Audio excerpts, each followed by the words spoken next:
Alright, next, after successfully locating where the rafter is and actually taking a piece of chalk, or we could use a crayon, there's a number of marking things we can use on the roof.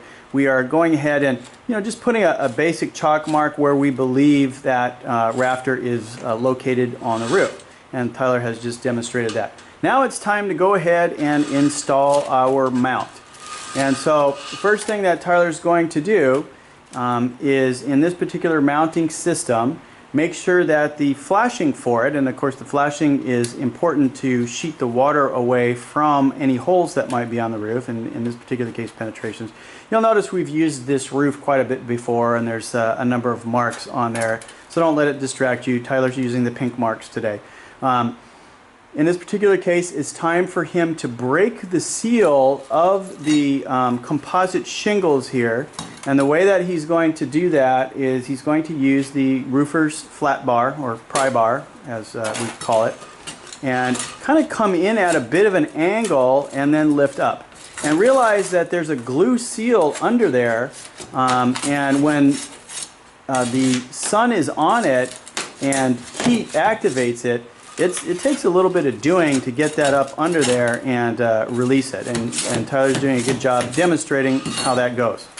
Next, we're able to go ahead and trial fit our piece of flashing. And sometimes this is easy. Sometimes what happens is we run into a nail. And if we run into a nail, what happens is we need to use the flat bar, and Tyler's demonstrating, to get up under there and actually release the nail. We need to release it and pull it out. And oftentimes what you can do is go a row of shingles above and then pull that nail out from the row above. And that's actually why he released both rows. So nice job there. We know that the flashing fits, and we're ready to proceed now to preparing for the lag bolt. Okay. In this particular brand of mount setup, this happens to be Snap and Rack brand. And of course, I'm not trying to be the salesman for this particular brand. There's a number of very popular brands out on the market, but all of them tend to install quite similarly. The next step that Tyler needs to do is go ahead and where the rafter has been located and marked initially, we're going to drill a pilot hole. And so Tyler's going to demonstrate first what happens if you accidentally miss, because it's common. It happens in the industry. And so you'll notice when he missed there in that particular case, the drill bit just kind of fell and sank in really quick. And you don't feel any resistance of the rafter, and well, okay, I've missed. Not the end of the world, not a problem, it happens. And so Tyler's going to use a method that we use in the industry, which is taking a piece of number 8 copper wire and then bending it into the shape of a C. And what that's going to do now, or it looks like a U or C, whatever, he's going to insert it into the hole, and then you can probably guess what he's going to do. He's going to move it around and feel for the rafter. So a very clever way of doing it. And the point of that gives away where the actual rafter is located, and you can see he's pointing it out with his finger right there. So great way to allow us to have an understanding of where that rafter might be, and then he's going ahead and making his mark. Now what he can do is insert the flashing again and put it on the right mark this time, and then go ahead and pre-drill his hole in the proper place.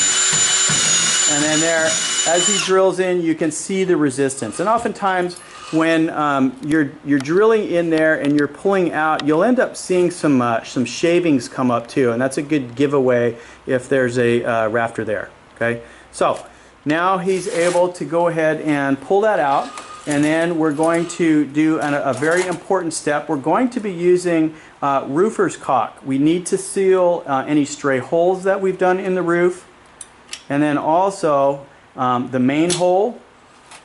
And then we're going to definitely want to put some horseshoes or some V's or whatever shape you are thinking about that day. But we're going to put 2 of them on the actual flashing so that it's sealed up good. And of course we're simulating it here as we're shooting the video.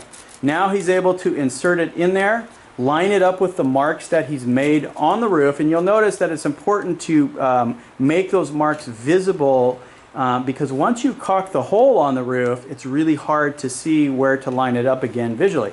But having those marks on the roof allows us a guide to right where that hole is placed. Next, he's all set to go ahead and take the L bracket and the lag bolt, and then that happens to be a I believe it's a 4-inch lag bolt in this particular system. Oftentimes we see them between 3 and 4 inches. And then he's using the impact driver to go ahead and drive that in all the way.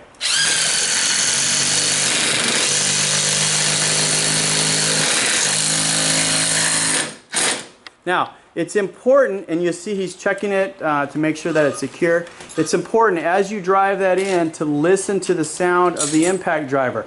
We don't want to overdo it. We want to stop right when you see that L bracket to start to sink down, and then of course you're doing a pull test to make sure it doesn't move around, and that's it. That is a completed mount.